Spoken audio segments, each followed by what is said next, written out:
Hi, I am Karan Krishna. Today I am going to teach you angle between two vectors.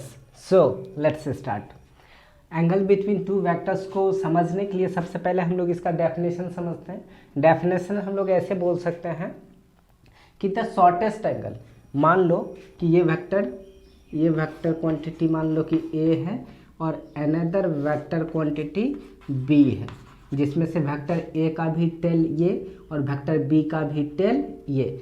सबसे पहले हम लोग first तरीका ये सीखते हैं कि किसी भी दो वेक्टर क्वांटिटी के बीच का अगर एंगल आपसे पूछे तो दो वेक्टर क्वांटिटी के बीच के एंगल, दो वेक्टर क्वांटिटी के बीच में जो है ऑलवेज टू एंगल्स फॉर्म होंगे। फॉर एग्जांपल देखिए, एक तो आप इस एंगल को बोल सकते हैं, just consider it as theta, और अनदर वेक्टर जो है इस वेक्टर को इधर से घुमा के यहाँ तक लाओगे तो एक एंगल ये भी हो सकता है जो कि रिफ्लेक्स एंगल है, which is greater than 0 degree but less than 180 degree.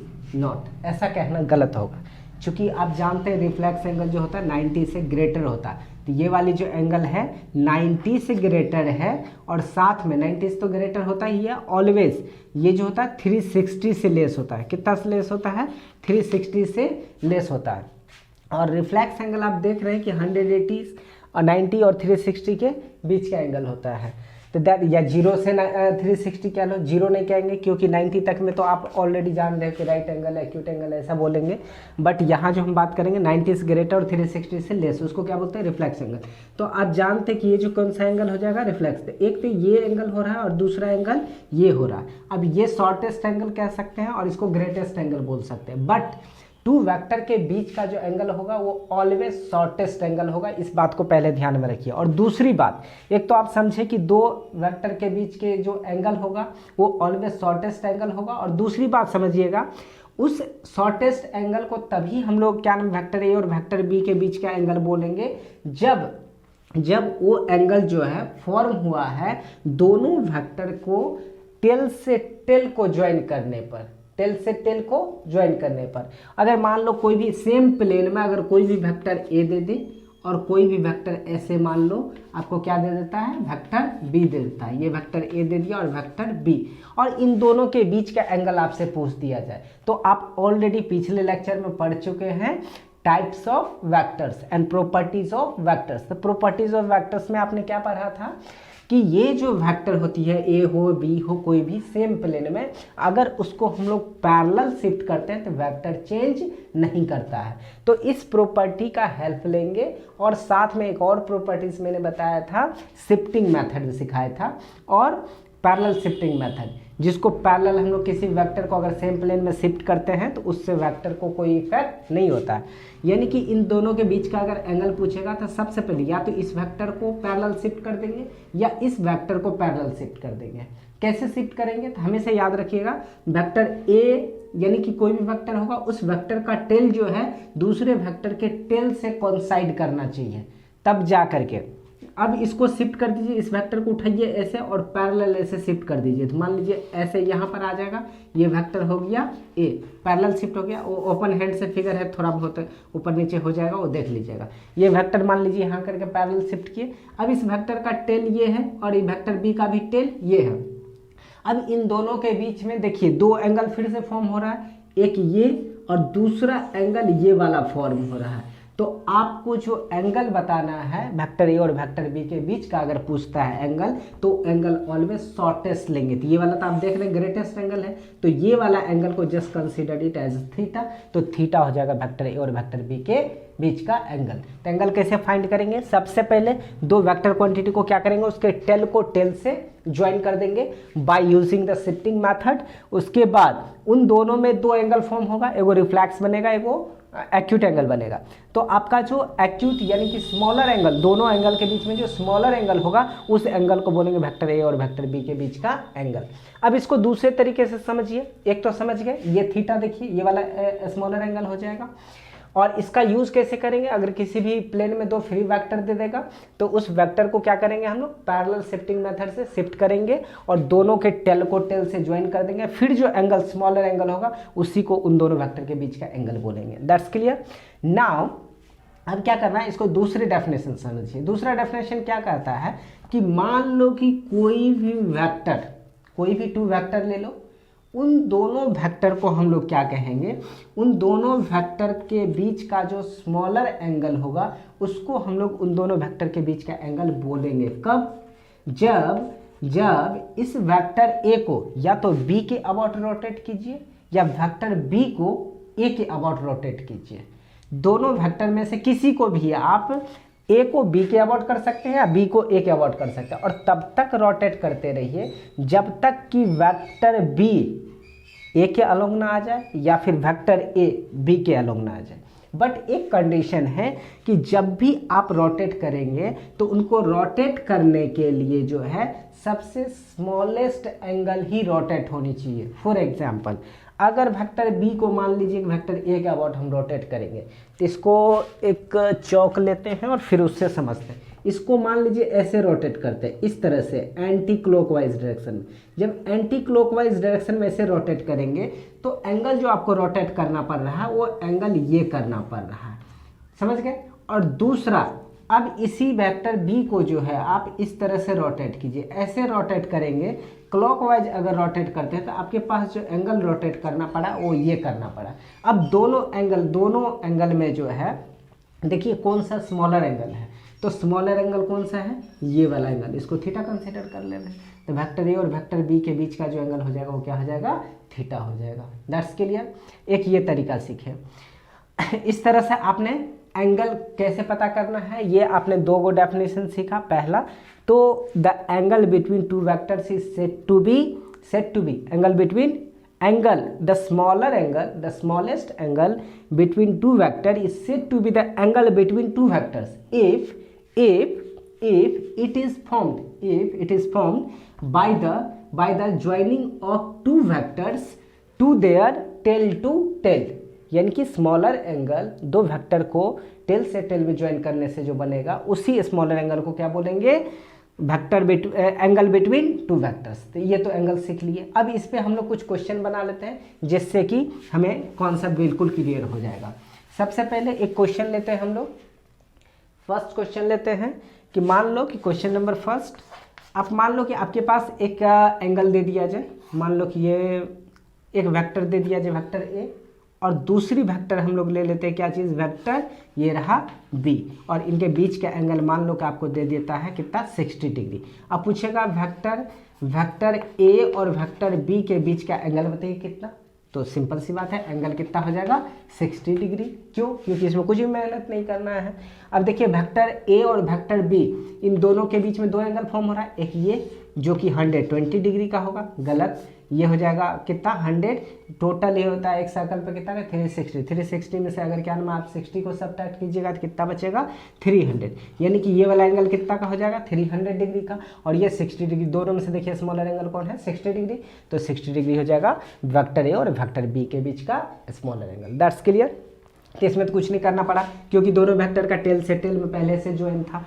अब क्वेश्चन नंबर 2 सुनिए। क्वेश्चन नंबर 2 कहता है कि मान लो कि ये वेक्टर ए है, ये वेक्टर ए है, और ये जो है वेक्टर बी है। ये वेक्टर क्या है, बी, और ये वाली जो एंगल फॉर्म हो रही है, ये एंगल आपको मान लो कि 60 डिग्री दे दिया जाए। फिर से कितना दे दिया जाए, 60 डिग्री। इस बार पूछ दिया जाएगा आपको कि वेक्टर ए और वेक्टर बी के बीच का एंगल कितना है। तो अगर आप बोलते हो कि थीटा इजकल टू 60 डिग्री हो जाएगा, दोनों वेक्टर बी ए और बी के बीच का एंगल 60 डिग्री हो जाएगा, तो आपका ये आंसर गलत हो जाएगा। क्यों गलत हो जाएगा?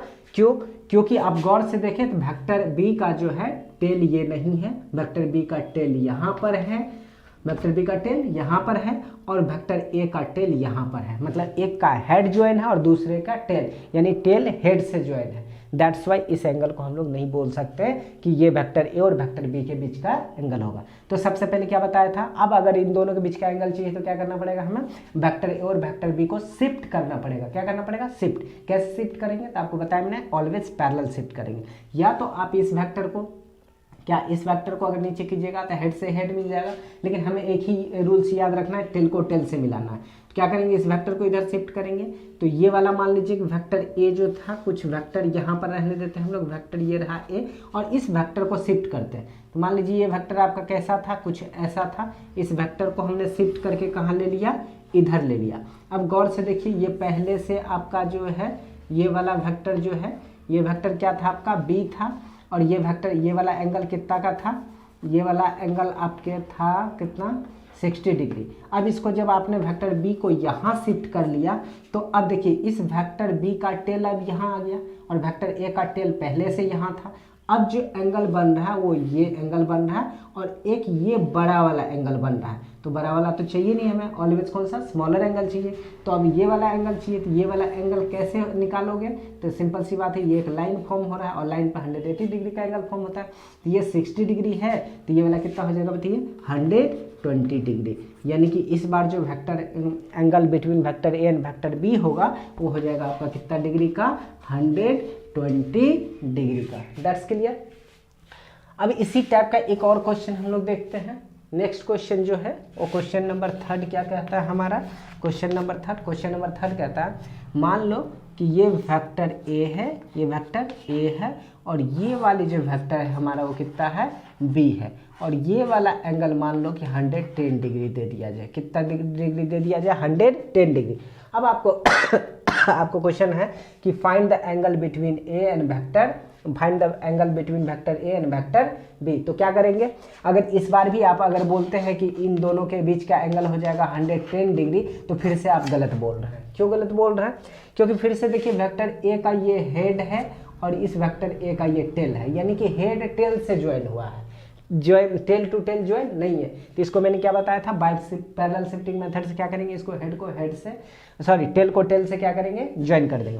तो क्या कीजिए, ये वेक्टर बी आपका पहले से मान लीजिए कि यहाँ पर ले लीजिए वेक्टर बी, और इसको कैसे शिफ्ट करेंगे, सबसे पहले हल्का सा नीचे लाइए या फिर यहाँ लाइएगा, तो इसको मिटाइए। इसको क्या करता है, रुकिए थोड़ा सा मिटा करके, इस वेक्टर को आप पहले से यहाँ पर था थोड़ा सा यहाँ लीजिए वेक्टर ए, लेकिन इसको शिफ्ट करने की कोई ज़रूरत नहीं है। शिफ्ट किसको करना है, इसको। तो इस वेक्टर को क्या करेंगे हम लोग हल्का सा इधर शिफ्ट कर देंगे, यानी कि वेक्टर पैरेलल शिफ्ट कर देते हैं। अब वेक्टर ए ये नहीं, वेक्टर ए कौन सा हो जाएगा, ये हो जाएगा। अब वेक्टर ये हो जाएगा, गौर से देखिए। अब वेक्टर बी और वेक्टर ए, इस बी को मैं इस साइड लिख देता हूँ, ये वेक्टर बी और ये वेक्टर ए, इस वेक्टर ए का भी अब टेल ये हो गया और इस वेक्टर बी का भी टेल ये हो गया। देखिए दोनों के टेल से ज्वाइन कर दिए हम लोग पैरेलल शिफ्टिंग मेथड से। अब इस दोनों के बीच में एंगल एक तो ये फॉर्म हो रहा है, दूसरा एक ये बन रहा है। ये तो रिफ्लेक्स एंगल है, ग्रेटेस्ट एंगल हो जाएगा, इसको नहीं लेना है। कौन सा एंगल लेंगे, ये। तो ये वाला एंगल कितना हो जाएगा बताइए, ये फिर से एक लाइन पे टोटल 180 डिग्री का एंगल फॉर्म हो रहा है। ये पहले से 110 दे रखा है, तो सिंपल सी बात, ये कितना हो जाएगा, ये हो जाएगा आपका 70 डिग्री। तो angle between vector a and vector b जो हो जाएगा वो कितना हो जाएगा 70 डिग्री का। तो इस तरह से आप क्या कर सकते हैं, दो वेक्टर के बीच का एंगल आप फाइंड कर सकते हैं। सिमिलरली क्वेश्चन नंबर 4 एक और देख लीजिए। क्वेश्चन नंबर 4 क्या कहता है, मान लो कि ये वेक्टर ए है और ये जो वेक्टर है ये वेक्टर क्या चीज़ है, बी है। ये वेक्टर क्या चीज़ है, बी है, ठीक। और इन दोनों के ये वाला जो एंगल दे रखा है, ये वाला एंगल मान लो कि आपका 70 डिग्री दे रखा है। कितना दे रखा है, 70 डिग्री। आपसे पूछ रहा find the angle between vector a and vector b. तो अगर आप यहाँ पर बोल देते हैं कि अगर इस बार एंगल कितना हो जाएगा 70 डिग्री, तो शायद आपका सही है आंसर। बट मैंने आपको क्या सिखा, फिलहाल एक ही तरीका आपको याद रखना है कि दोनों वेक्टर के टेल को टेल से ज्वाइन करना है। तो टेल को टेल से ज्वाइन, ये आंसर हो सकता है सही, लेकिन आपको जो सिखाया मैंने वही चीज़ हमेशा फाइंड करना है। तो इसको टेल से टेल कैसे ज्वाइन कीजिएगा, इस वेक्टर को भी आगे शिफ्ट करना पड़ेगा और इस वेक्टर बी को भी पीछे शिफ्ट करना पड़ेगा। तो क्या करते हैं, वेक्टर बी को थोड़ा सा इधर शिफ्ट करते हैं पैरेलल, फिर नीचे लाते हैं। तो मान लीजिए यहाँ ले आए, ये हो गया आपका क्या चीज़, वेक्टर बी, ये वेक्टर बी हो गया। अब इस वेक्टर ए को देखिए, अगर इस वेक्टर ए को यहाँ पर ही छोड़ देंगे, इस वेक्टर को क्या किया हमने, इधर शिफ्ट किया, इधर तो शिफ्ट किए लेकिन फिर भी टेल हेड से हो जाएगा, उसको और नीचे कर दिए। इस वेक्टर को सबसे पहले इधर शिफ्ट किए और फिर से क्या किए, नीचे कर दिए पैरेलल। तो अब देखिए ये वेक्टर अब यहीं पर छोड़ दीजिए, ये हो गया वेक्टर ए, ये कितना हो गया वेक्टर ए, या फिर इसको यहीं पर कर लीजिए तो ज़्यादा समझ में आ जाएगा आपको। इस वेक्टर ए को इधर शिफ्ट कीजिए, ये हो गया वेक्टर ए, और इस वेक्टर बी को जो है इधर नीचे शिफ्ट कर लीजिए, ये हो गया वेक्टर बी, ये हो जाएगा वेक्टर बी। अब इन दोनों के बीच का एंगल पूछ रहा है कि ये 70 है, तो आपको पता होना चाहिए। अब देखिए वेक्टर ए का जो टेल है ये और वेक्टर बी का जो टेल है वो ये, वेक्टर बी का टेल ये, दोनों टेल से टेल ज्वाइन हो गया। तो अब देखिए अब ये वाला एंगल हो गया दोनों वेक्टर के बीच का एंगल, क्योंकि ये वाला तो ग्रेटेस्ट एंगल होगा, ये होगा नहीं, ये वाला होगा। ये वाला कैसे फाइंड करेंगे, तो वर्टिकली ये एक लाइन और दूसरी लाइन, ये दोनों एक दूसरे को कट कर रहा है, इंटरसेक्ट कर रहा है। तो ये वाली अगर 70 है तो ये वाली वेक्टर कितनी हो जाएगी, 70 डिग्री हो जाएगी। ठीक, तो आंसर देखिए सेम आ रहा है, बट दोनों को टेल से टेल को ज्वाइन करके जब अगर फाइंड करते हैं आप इन दोनों के बीच का एंगल तो ज़्यादा अच्छा रहेगा। तो इस तरह से आप क्या कर सकते हैं, दो वेक्टर के बीच में आप लोग क्या कर सकते हैं, एंगल फाइंड कर सकते हैं। ठीक, that's clear. Now we have to understand that how to multiply a vector by a scalar. अब जो हम लोगों को सीखना है नेक्स्ट चीज, वो सीखना है क्या चीज, how to multiply a vector by a scalar. ठीक, क्या सीखेंगे हम लोग, multiplication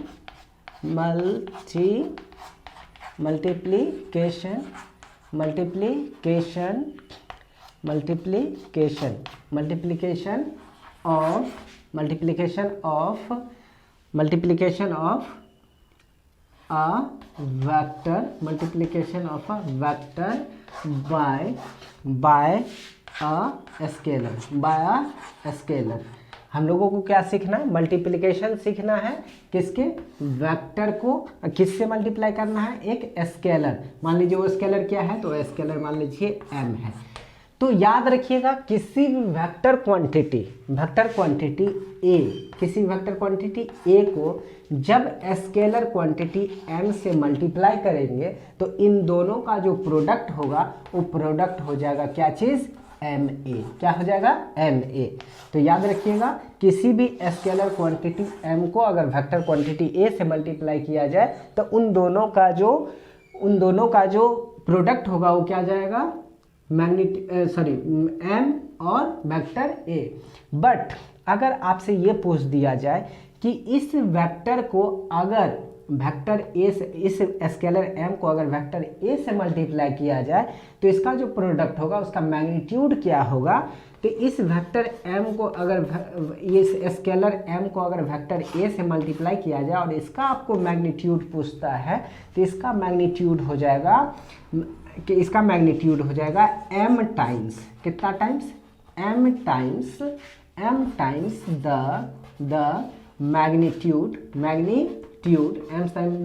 magnitude of vector a, और वेक्टर a यानी कि ये जो रिजल्ट जो होगा वो m टाइम्स हो जाएगा किसके, मैग्नीट्यूड ऑफ वेक्टर a के। यानी कि ये जो रिजल्ट जो आएगा आपके पास वो आ जाएगा m into magnitude of vector a।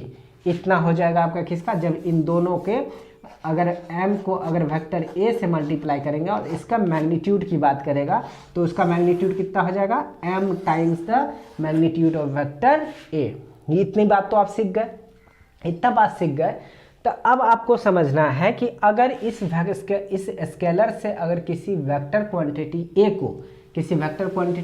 a को अगर हम मल्टीप्लाई करें, क्या करें, मल्टीप्लाई करें, तो उसकी डायरेक्शन किधर होगी, तो किसी भी वेक्टर क्वांटिटी को अगर कोई भी वेक्टर क्वांटिटी मान लो a को अगर हम इस स्केलर m से अगर मल्टीप्लाई करें तो इसकी जो रिजल्टेंट होगी, इसकी जो प्रोडक्ट होगी और उसकी डायरेक्शन की अगर बात करें तो वो डायरेक्शन डिपेंड्स करता है किस चीज़ पे, ये जो स्केलर है m पे, किस पे डिपेंड करता है उसका डायरेक्शन, ये स्केलर m पे कैसे डिपेंड करता है कि अब इस वेक्टर के डायरेक्शन जो है इसका जो प्रोडक्ट होगा वो प्रोडक्ट इस वेक्टर a के अलोंग होगा या उसके अपोजिट होगा, वो किस पे डिपेंड करता है, ये स्केलर m पे। क्यों, क्योंकि अगर मान लो कि ये वेक्टर m जो है पॉजिटिव है, क्या चीज़ है, पॉजिटिव है, तो आंसर जो आएगा वो आपका वेक्टर ma और साथ में पॉजिटिव आएगा। और अगर ये m नेगेटिव हुआ तो इसको जब आप मल्टीप्लाई करेंगे तो प्रोडक्ट जो होगा वो हो जाएगा माइनस वेक्टर ma। अब आप अच्छी तरह से जानते हैं किसी भी वेक्टर क्वांटिटी में माइनस लगने का मतलब है कि वो उसके अपोजिट डायरेक्शन में, वो किसके डायरेक्शन में है, उसके अपोजिट डायरेक्शन में। यानी कि ये जो ma है और ये जो ma है इन दोनों में डिफरेंस कितना का है, तो इसके ये अपोजिट डायरेक्शन में है। तो हमेशा याद रखिएगा अगर ये जो स्केलर m है अगर वो पॉजिटिव है तो प्रोडक्ट का जो डायरेक्शन होगा वो अलोंग द वेक्टर a, यानी गिवन वेक्टर के अलोंग ही उसका डायरेक्शन होगा। But if the scalar m is negative then the product then the direction of resultant, यानी कि product then the direction of resultant is opposite to the given vector, that means vector a के क्या हो जाएगा opposite direction में। यानी कि मान लो कि एक वेक्टर क्वांटिटी हमने ले लिया है वेक्टर a और इसको मान लो कि आपको कितना से करना है मल्टीप्लाई 2 से करना है। कितना से करना है 2 से, तो 2 से करने का क्या मतलब है इसका 2 टाइम्स हो जाएगा। इसके मैग्नीट्यूड को 2 टाइम्स बढ़ा दीजिए और ये स्केलर पॉजिटिव है तो इस पॉजिटिव है इसका मतलब है क्या करेंगे इसके सेम डायरेक्शन लेंगे। यानी कि ये ले लो वेक्टर a, अब इसके कितना टाइम्स कीजिए इसके मैग्नीट्यूड को 2 टाइम्स कर दिए, यानी कि ये हो गया वेक्टर आपका कितना 2 वेक्टर a। और डायरेक्शन देखिए, डायरेक्शन क्या करना है वेक्टर क्वांटिटी का, जो ये था उसका डायरेक्शन, इसको थोड़ा सा और बड़ा कीजिए, और जो इसका डायरेक्शन था वही इसका भी डायरेक्शन हो जाएगा। क्यों हो जाएगा दोनों का डायरेक्शन सेम, क्योंकि ये स्केलर जो है पॉजिटिव है। बट इसी वेक्टर क्वांटिटी को मान लो कि आपको कहता है वेक्टर, मान लीजिए कि ये p है, वेक्टर क्या चीज़ है p, और इस वेक्टर p को अगर आपको कहता है कितना से मल्टीप्लाई कीजिए -3 से, कितना से मल्टीप्लाई करना -3 से, तो रिजल्टेंट जो होगा वो आपका कितना टाइम्स हो जाएगा 3 टाइम्स हो जाएगा। कितना टाइम्स, तो मान लीजिए 1 2 3, ये इस वेक्टर का मान लीजिए 3 टाइम्स है, ठीक। तो अब देखिए, अब इधर अगर डायरेक्शन आप देते हैं रिजल्टेंट जो होगा वो रिजल्टेंट कितना आ जाएगा -3 वेक्टर p। अब गौर से देखिए -3 का मतलब इसके अपोजिट डायरेक्शन में होना चाहिए, बट अगर इसी के डायरेक्शन में ये दे दिए तो ये हो जाएगा आपका गलत। तो इसलिए इसकी जो डायरेक्शन हो जाएगी वो वेक्टर क्या हो जाएगा वेक्टर p के अपोजिट डायरेक्शन में हो जाएगा। क्या हो जाएगा वेक्टर p के अपोजिट डायरेक्शन में, समझ रहे हैं। तो इस तरह से किसी भी 2 वेक्टर क्वांटिटी को आप क्या कर सकते हैं मल्टीप्लाई कर सकते हैं और इस तरह से आप लिख सकते हैं। तो कभी कभी आपको ऐसा पूछ दिया जाएगा, मान लीजिए कहेगा कि 2 वेक्टर क्वांटिटी है, एक रहेगा वेक्टर 2a और दूसरा दिया वेक्टर a, पूछेगा इन दोनों के बीच का एंगल कितना है। तो आप अच्छी तरह से जानते हैं कि ये वेक्टर जो है इस वेक्टर का 2 टाइम्स है, कितना टाइम्स है 2 टाइम्स, बट ये स्केलर जो है वो क्या है पॉजिटिव है। तो सिंपल सी बात, इस वेक्टर और इस वेक्टर दोनों वेक्टर का जो डायरेक्शन क्या है सेम है। जब दोनों वेक्टर का डायरेक्शन सेम है तो आपको ऑलरेडी मैंने टाइप्स ऑफ वेक्टर में पढ़ा चुका है कि जो इक्वल वेक्टर होती है यानी कि जिनकी डायरेक्शन सेम होती है उन दोनों के बीच में एंगल कितना फॉर्म होता है बताइए 0 डिग्री। दैट्स आप बिना देखे इसको सीधा सीधा आंसर देंगे, इनके बीच का एंगल कितना हो जाएगा 0 डिग्री। That's clear. अब ऐसे मान लो आप कि आपके पास 2 स्केलर्स हैं, कितने स्केलर क्वांटिटी दे रखे हैं 2 स्केलर क्वांटिटी। लेकिन इससे पहले एक और क्वेश्चन बना लीजिए, एक और क्वेश्चन मान लीजिए अगर ये दे देता है 5a और दूसरा दे देता है मान लीजिए a, दूसरा दे देता है कितना a, अगर इन दोनों वेक्टर के बीच का एंगल पूछ दिया जाए तब क्या बताएंगे बताइए।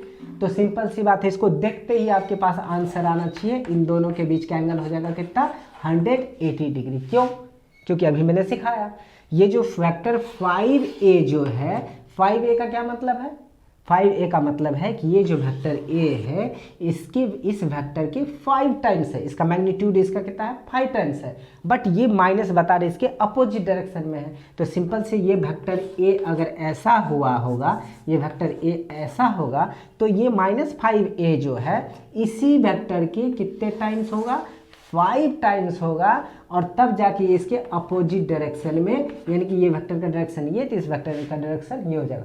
और दोनों दो जब अपोजिट वेक्टर यानी कि नेगेटिव वेक्टर मैंने पढ़ाया है, जब 2 वेक्टर अपोजिट डायरेक्शन में एक्ट करते हैं तो उन दोनों के बीच का एंगल कितना होता है 180 डिग्री। और इसके बारे में मैं बहुत अच्छे से पढ़ा चुका हूँ आप लोगों को, तो ये तो आपको अच्छे समझ में आनी चाहिए। नेक्स्ट आपको सीखना है कि मान लो कि स्केलर एक नहीं 2 स्केलर दे दिया जाए, एक स्केलर दे दे आपको m और दूसरा स्केलर क्या दे दे n, एक स्केलर n और दूसरी स्केलर दे दे m।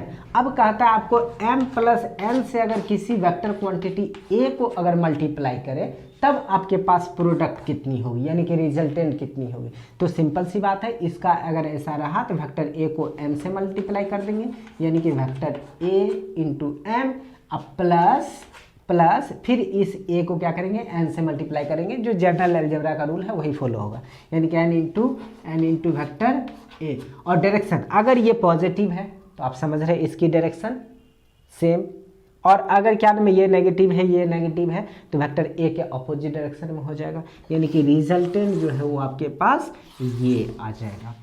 तो दो वेक्टर क्या नाम है मल्टीप्लिकेशन ऑफ अ वेक्टर आप सीखने लिया बाय स्केलर एम, यानी कि किसी भी जो वेक्टर क्वांटिटी है उसको अगर हम लोगों को स्केलर एम से मल्टीप्लाई करना है तो उसकी डायरेक्शन किधर होगी, मैग्नीट्यूड क्या होगा, ये सब हमने सीखा। नेक्स्ट जो आपको सीखना है वो सीखना है क्या चीज़, डिवीजन। क्या सीखना है आपको, डिवीजन। डिवीजन क्या होता है, डिवीजन डिवीजन डिवीजन ऑफ, कुछ ज़्यादा ही डिस्टेंस बढ़ गया। क्या सीखना है हम लोगों को, division of a vector, division of a vector by a non zero scalar m. मान लीजिए कि मान लो कि कोई भी वेक्टर क्वांटिटी है उसको एक नॉन जीरो स्केलर एम से क्या करना है, डिवाइड करना है। तो कैसे करेंगे, रिजल्टेंट क्या होगा। तो हमेशा याद रखिएगा कि कोई भी वेक्टर क्वांटिटी, अगर कोई भी वेक्टर क्वांटिटी एम है तो इस वेक्टर क्वांटिटी को अगर किसी m से डिवाइड करना है, किससे डिवाइड करना है, m से, तो m कुछ नहीं, m का रेसिप्रोकल लेंगे, यानी कि इसका 1/m से मल्टीप्लाई कर देंगे और जो भी रिजल्टेंट होगा वही रिजल्टेंट वेक्टर ए बाय क्या हो जाएगा, स्केलर m, यानी कि वेक्टर ए में जो है स्केलर m से डिवीजन हो जाएगा वो। तो कैसे लिखेंगे, प्रोडक्ट ऑफ वेक्टर ए जो है किससे डिवाइड मल्टीप्लाई करेंगे उसको, ये m के रेसिप्रोकल से, मतलब कि 1/m से इसको मल्टीप्लाई कर देंगे तो जो भी रिजल्टेंट होगा वही रिजल्टेंट क्या हो जाएगा, इसका क्या हो जाएगा, इसका डायरेक्शन, सॉरी इसका क्या हो जाएगा, डिवीजन हो जाएगा वेक्टर ए में स्केलर m से। तो ये हो जाएगा आपका क्या चीज़, डिवीजन।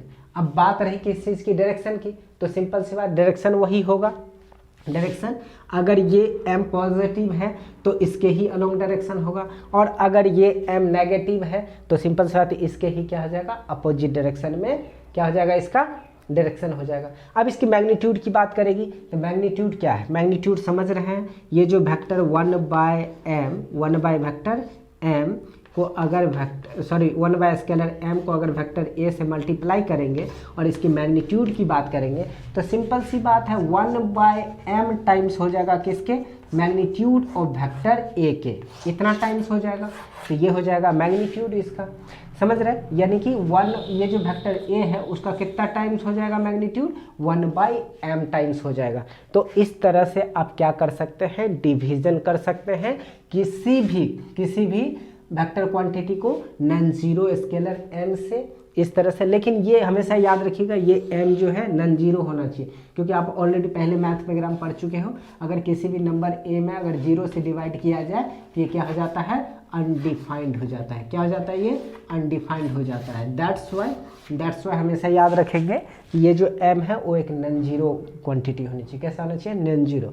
अभी तक अब तो इतना तो खत्म हो गया हम लोगों का। अब नेक्स्ट जो हमें पढ़ना है वो अभी तक का जितना भी थ्योरम पढ़े हैं, बेसिक जो भी छोटे छोटे टाइप्स पढ़े हैं, जो भी पढ़े हैं वो सारे पे हम लोग क्या करेंगे, बेसिक क्वेश्चंस कुछ कर लेंगे, ठीक ना। और उसके बाद नेक्स्ट जो हम लोग बोलेंगे वो पढ़ेंगे addition of vectors, triangular law, parallelogram law, polygon law, वो सारे लॉ हम लोग क्या करेंगे नेक्स्ट लेक्चर में पढ़ेंगे। So short bye for today.